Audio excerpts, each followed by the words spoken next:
Hello student, कैसे हैं आप। आज मैं आपके सामने एक बहुत इंपॉर्टेंट टॉपिक लेके आ रहा हूँ, जिसमें मैं आपको बताऊंगा कि जो टॉपर्स स्टूडेंट होते हैं इनका मेन टाइम टेबल किस तरह से होता है जो पूरे दिन का, जिसकी वजह से इतनी सक्सेस गेट करते हैं। क्योंकि मैं पिछले 20 साल से कोटा में पढ़ा रहा हूँ एज ए होम ट्यूटर, और मेरे खुद के पर्सनल सब्जेक्ट्स हैं आईआईटी फिजिक्स और आईआईटी मैथमेटिक्स, और इसके अलावा मैं नीट फिजिक्स के लिए प्रिपेयर कराता हूँ बच्चों को। At present I am the director of DSM classes Kota that provide home tuition as well as regular coaching for the students.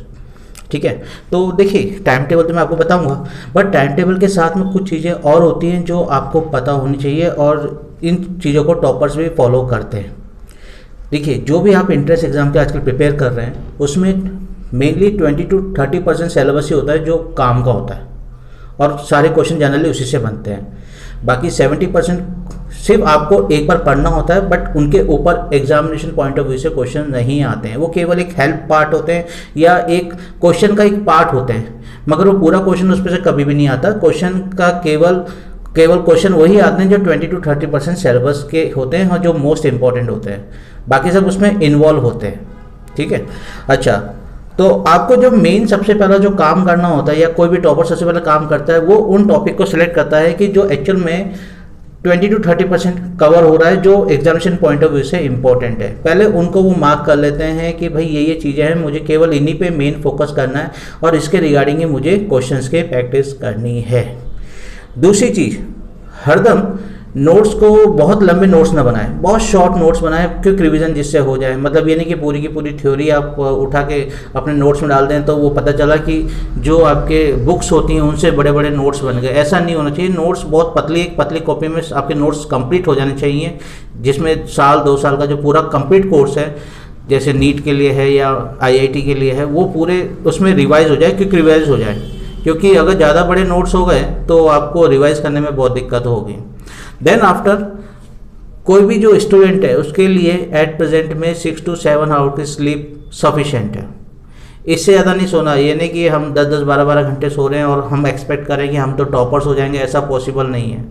क्योंकि ये बहुत टफ स्टडी होती है और काफ़ी बच्चे, लाखों में बच्चे कंपटीशन फाइट कर रहे हैं, तो आपको एक प्रॉपर टाइम देना पड़ता है, और वो भी डिसिप्लिन वे से आपको टाइम देना पड़ता है। तो इस चीज़ का हमें ध्यान रखना चाहिए कि 6 से 7 घंटे की नींद हमारे लिए सफिशेंट है, इससे ज़्यादा की रिक्वायरमेंट नहीं होती है।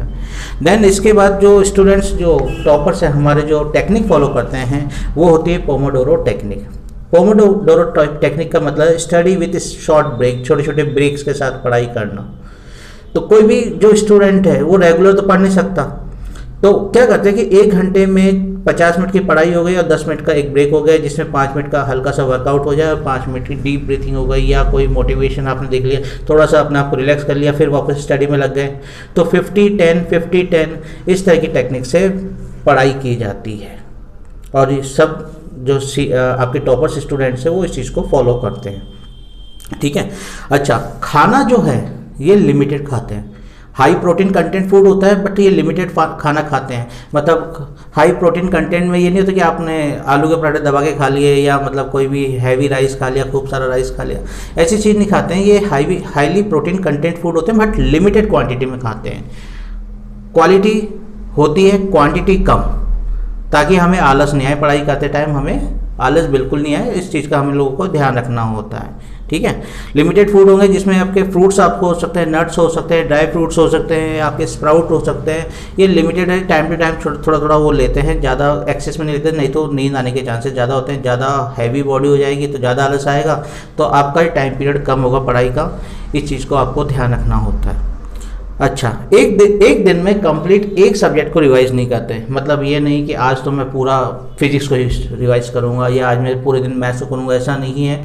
ये जितने भी आपके सब्जेक्ट्स होते हैं सबको फॉलो करने की कोशिश करते हैं, सबको कंप्लीट करने की कोशिश करते हैं। जितना जितना पार्ट उन्होंने अपना सोच रखा है उसके हिसाब से वो उसको कंप्लीट करने की करते हैं। क्योंकि अगर आपने एक सब्जेक्ट को ही एक दिन का टारगेट लिया तो आप ज़्यादा से ज़्यादा 2 या 3 घंटे उसमें पढ़ सकेंगे, उसके बाद बोर हो जाएंगे और टाइम किलिंग करेंगे, उससे कोई बेनिफिट नहीं होगा आपकी। जब आप हर सब्जेक्ट को टच करेंगे पर डे तो आपको लगेगा कि टाइम कम है, तब आप ज़्यादा पढ़ाई की सोचेंगे। तो आपको मेन ये याद रखना है कि एक दिन में एक सब्जेक्ट नहीं पढ़ना है, आपको सारे सब्जेक्ट्स को कवर करना है।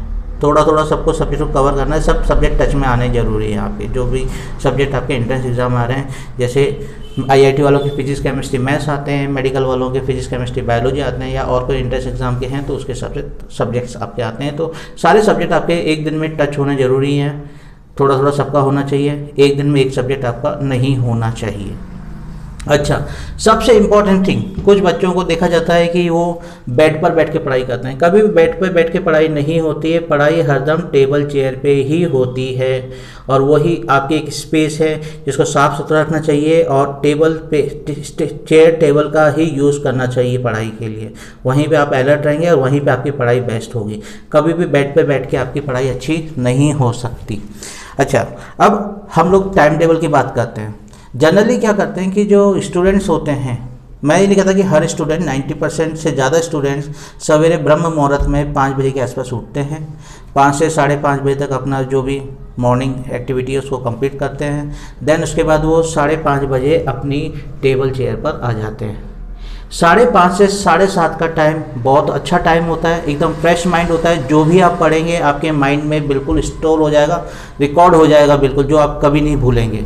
तो 5:30 से 7:30 तक का टाइम, जो 2 घंटे का टाइम है, जिसको आप 50-10 में आप ब्रेक कर सकते हैं, उस टाइम पे वो कोई भी टॉपर स्टूडेंट सबसे जो डिफ़िकल्ट टॉपिक है या जो डिफ़िकल्ट सब्जेक्ट है उसको वो रिवाइज़ करता है, या कोई रटने वाला सब्जेक्ट, जैसे कि जो मेडिकल आपके इंजीनियरिंग के स्टूडेंट्स हैं वो केमिस्ट्री को याद करना होता है तो उस टाइम पे उसको वो लेते हैं, केमिस्ट्री सब्जेक्ट को यूज़ करते हैं, या जो भी आप करना चाहें। मगर जो सबसे टफ डिफ़िकल्ट टॉपिक है आपके लिए या डिफ़िकल्ट सब्जेक्ट है उसको उस टाइम पे आप फॉलो करें, क्योंकि उस टाइम पे आपको इजीली वो चीज़ याद हो जाएगी, एकदम फ्रेश माइंड में आप रहेंगे, सब चीज़ आपको स्टोर हो जाएगा। देन उसके बाद 7:30 से 8:30 का 1 घंटे के ब्रेक में वो कुछ वर्कआउट करते हैं और हाई प्रोटीन कंटेंट ब्रेकफास्ट लेते हैं, ठीक है जी। अब उसके बाद फिर आप, क्योंकि आपके सारे एंट्रेंस एग्जाम एट प्रेजेंट में 9 से 12 और 2 से 5 के टाइमिंग में होते हैं, तो जो 9 से 11 का टाइम होता है इसमें प्रैक्टिस टाइम रखें, ज़्यादा अच्छा ज़्यादा क्वेश्चंस की प्रैक्टिस करें तो आपको क्या है कि कोई दिक्कत नहीं आएगी, क्योंकि आपको एंट्रेंस एग्ज़ाम भी 9 से 12 और 2 से 5 का ही जनरली टाइम होता है, इसी टाइम को में एग्ज़ाम होगा आपका। तो इस चीज़ को आप प्रैक्टिस टाइम में वैसे ही लें जिस तरह से आप एग्ज़ाम कंडक्ट कर रहे हैं, तो उसी तरह से आप एग्ज़ाम यहाँ पे दे रहे हैं। तो आपको जो प्रैक्टिस करनी है, आपको उस टाइम पे जितने ज़्यादा आप क्वेश्चंस की प्रैक्टिस करें, तो ये प्रैक्टिस टाइम रखें 9 से 11। देन उसके बाद 12 से 2 आप कोई दूसरा सब्जेक्ट ले लें, अनदर टॉपिक ले लें, और जिसकी आप स्टडी करें, अपने सब्जेक्ट को चेंज कर लीजिए। तो इसके बाद 2 से 4 आपको अपना लंच लेना है और एक छोटी सी नैप लेनी है। छोटी सी नैप 15-20 मिनट की, ज़्यादा नहीं होनी चाहिए, या ज़्यादा आधे घंटे की होनी चाहिए, इतना सा लें। यानी कि आप 2-3 घंटे जाके सो गए, ऐसा नहीं करना है आपको। सिर्फ 15-20 मिनट या आधे घंटे तक की आप नैप लें, उससे आपका फ्रेश माइंड हो जाएगा, एज आपको अनदर फ्रेश मॉर्निंग की तरह फील होगा। जिसके बाद आप 4 बजे से कोई अनदर टॉपिक आप ले लें जिस पे आपको ज़्यादा फोकस करना है या जिसकी ज़्यादा मेहनत की रिक्वायरमेंट है, आप वो वाला टॉपिक ले लें। 4 से 6 आप करें, फिर 6 से 7 बजे आप अपने टॉपिक को रिवाइज करें। जो भी आपने फॉर्मूले वगैरह हैं उनको, या जो आपने दिन भर में पढ़ा है उसके पन्ने पलटिए, फॉर्मूले रिवाइज कर लीजिए, ये आप काम कर सकते हैं। देन उसके बाद 7 से 8 आपको डिनर का टाइम अपना रखना होता है, जिसमें आप अपने खाना खाएंगे और ठीक ठाक खाएंगे, सफिशिएंट खाएंगे, ज़्यादा नहीं खाएंगे, क्योंकि रात का टाइम है, डाइजेस्ट करने में ज़्यादा इजी रहेगा आपको। तो 7 से 8 अपना डिनर ले लीजिए, अपना थोड़ा सा रिलैक्स कर लीजिए, हल्का फुल्का मोबाइल चलाना चाहें या टीवी देखना चाहें या कोई मोटिवेशन कुछ देखना चाहें तो आप वो चीज़ कर सकते हैं। देन उसके बाद 9 से 11 बजे तक आप प्रीवियस ईयर्स के क्वेश्चंस प्रैक्टिस करें। प्रीवियस ईयर्स के क्वेश्चंस प्रैक्टिस करने से आपको पता रहेगा कि भाई लास्ट ईयर क्या आया था और क्या पैटर्न है, क्योंकि आपकी जो स्टडी जो आपको करनी है वो एग्जामिनेशन पॉइंट ऑफ व्यू से करनी है। उन 400 क्वेश्चन करने से कोई फ़ायदा नहीं जो एग्जाम में नहीं आने लायक है। उसकी जगह भले आप 20 क्वेश्चन करें, 30 क्वेश्चन करें, 50 क्वेश्चन करें, मगर जो एग्जामिनेशन पॉइंट ऑफ व्यू से है। अब इस चीज़ का आपको कैसे पता चलेगा? अगर आपने अपने पिछले लास्ट कुछ ईयर्स के पेपर्स को अगर आपने कर रखा है, सबसे पहले लास्ट ईयर का पेपर, देन उससे पिछले साल का पेपर, उससे पिछले साल वाला पेपर, इस तरह से जब आप पेपर्स करेंगे और उनको पूरा सॉल्व करने की कोशिश करें तो उससे आपको पता चल जाएगा कि सिलेबस में क्या पूछा जाता है, और उन्हीं टॉपिक पे या उन्हीं सब्जेक्ट पे उसी बेस पे क्वेश्चन की आप प्रैक्टिस करें। ईजी क्वेश्चन करने से कोई मतलब नहीं है, आपको टफ सिचुएशन में चलना पड़ेगा, टफ क्वेश्चन लेके चलना पड़ेगा अगर आप अपना आपको टॉपर की जगह पे देखना चाहते हैं। और लास्ट में जब आप 10:30 11 बजे रेस्ट करने जा रहे हैं, गो टू बेड जा रहे हैं, तो उस टाइम पे आपको अपनी टू डू लिस्ट बनानी है कि नेक्स्ट डे मुझे क्या करना है। पहले से आपके पास टारगेट होना चाहिए। एक रात पहले आपको टारगेट बना के चलना पड़ेगा कि मुझे कल ये टॉपिक कवर करने हैं और ये मेरा शेड्यूल होना चाहिए और ये सब चीज़ मेरी कल कवर होनी चाहिए। ये मैंने आपको जो बताया कि जिस तरह से जो आपके टॉपर स्टूडेंट होते हैं वो अपना टाइम टेबल कैसे बनाते हैं खुद की सेल्फ स्टडी के लिए। मैं उस आप मगर जैसे अभी आप कोचिंग भी जा रहे हैं या आपकी ऑनलाइन कोचिंग है तो उसके बेस पर आप अपने टाइम टेबल को थोड़ा बहुत आगे पीछे एडजस्ट कर सकते हैं। मगर जो ये मेनली मैंने जो हर टॉपर्स में देखा, इतने स्टूडेंट्स को मैंने पढ़ाया, पिछले 20 साल से मैं कोटा में पढ़ा रहा हूँ, तो जो मैंने स्टूडेंट्स में कॉमन देखा वो मैंने आपके साथ शेयर कर दिया। जो टॉपर्स अपने खुद की सेल्फ स्टडी करते हैं तो मैंने वो लोग क्या करते हैं उसका मैंने आपको शेयर किया। मेरे ख्याल से मेरी आपको ये वीडियो बहुत पसंद लगी होगी। अगर पसंद आई हो तो प्लीज़ लाइक करें, सब्सक्राइब करें, अपने दोस्तों को भी शेयर करें और अच्छी तरह बेस्ट ऑफ लक आपको। Thank you.